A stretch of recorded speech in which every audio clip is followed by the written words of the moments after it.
Hi, this is Michael William Denny of ThunderShamanism.com, and today we're going to talk about another installment in the series, The Secrets of Shamanism, The Path to Spiritual Mastery. So this is an exciting one. I'm getting excited thinking about talking about this.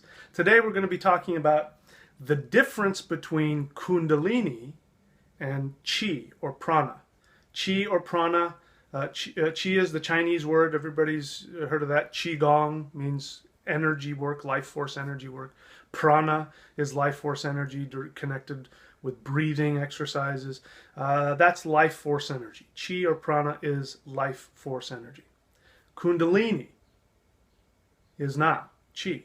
Now, a lot of people make this mistake. I mean, I can't tell you how many times I've run into people who, they've been working with Chi. They do a lot of breathing work or Qigong, and they have an experience, and they feel all kinds of, and something opens up. One of the meridians opens up in their spinal column, and ooh, they get a rush of energy, and they go, I just had a Kundalini awakening. And I go, no, that's not a Kundalini awakening, and they get very hurt because they're attached to that idea that Kundalini awakening means you've achieved enlightenment, and I've just told them they're not enlightened, and they get all upset about it. Anyway, but very different things. I mean, we'll talk about enlightenment at one point too. Enlightenment is not what people think it is either. Enlightenment is really very simply this: waking up in the dream. This reality that we're in, that we take so real, is a video game. It's not real. Now, it has very real repercussions on the soul, don't get me wrong. What we do in this video game will have long-lasting repercussions on the soul after it leaves the body and, goes on to the next stage of its evolution. But it's still a video game. Science has come to this conclusion as well, that physical reality is nothing more than a projection. And they don't know where the projection's coming from, but it's just a projection. Well, it's a video game. It's a video game for the soul. So that's the point is to wake up. Now, back to Kundalini and Chi. Chi is life force energy. Life force energy is most easily connected to the breath. This is why we have the word to die means to expire. It means to breathe out. Respiration means to rebreathe. Respirit, to exspirit. Spirit means breath. So this is why breath has a connection to spirit energy, life force energy. And everything in the universe has life force energy. Rocks, trees, plants, flowers, dogs, cats, mountains, they all have life force energy. So we need it. Now, life force energy is incredibly important, and I focus on that. It's a strong focus in what I teach. In fact, I don't believe that you can master shamanism without having some mastery of life force energy. This is why I teach celestial qigong. This is why I teach internal martial arts. It's incredibly important. But chi is not Kundalini.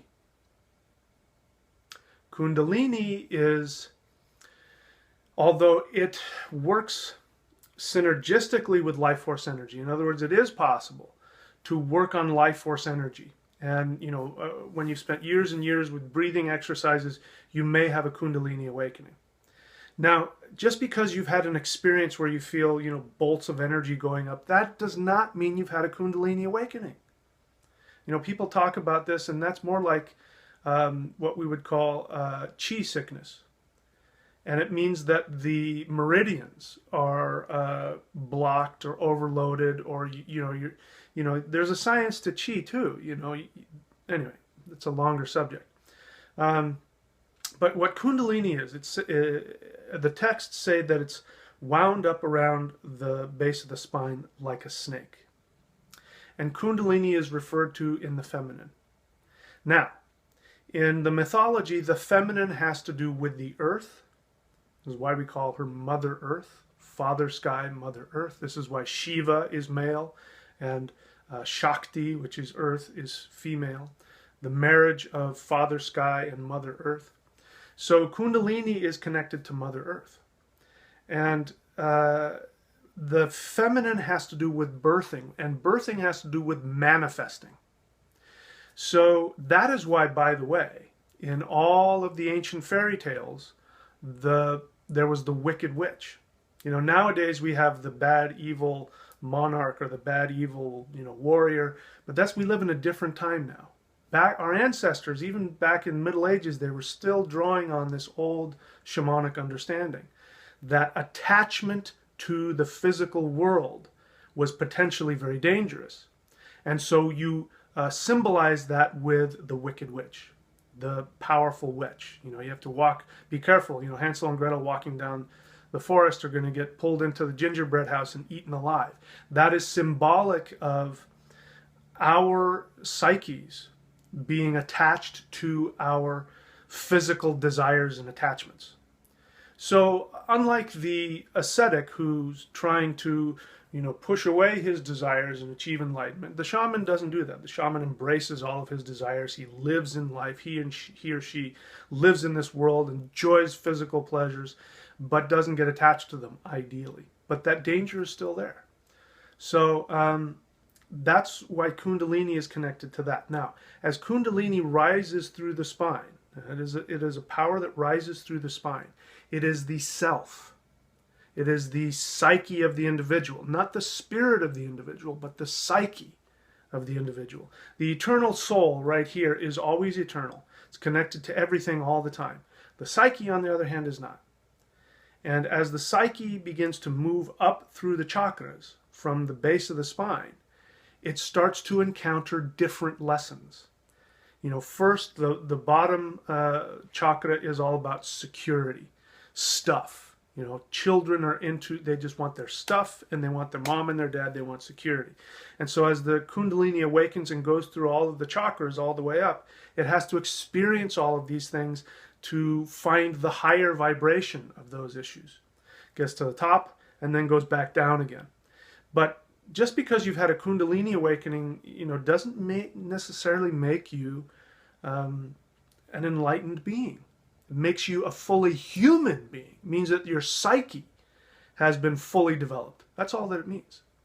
So that's different from Chi. Chi doesn't necessarily, doesn't necessarily mean if you do a lot of Chi work, it's like lifting weights. You can get huge lifting a lot of weights. It doesn't necessarily mean that you're in good shape or you're healthy. Same thing with Chi. Kundalini, same kind of thing. You may have all kinds of experiences and awarenesses and all that kind of stuff, but if you're addicted to that, it means you're still trapped in your psyche, which is trapped in this three-dimensional world.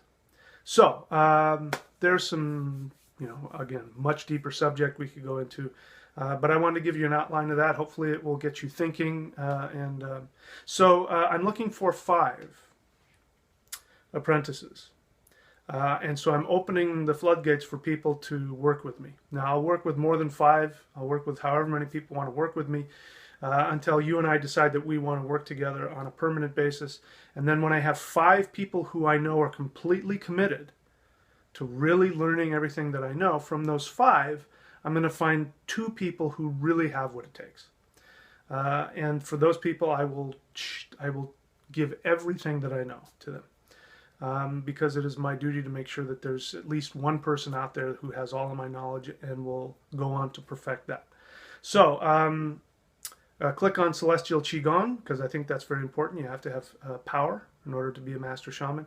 And click on the apprenticeship level if you really want to get to the deeper levels of shamanism and working with me on a personal level. Until next time, my friend.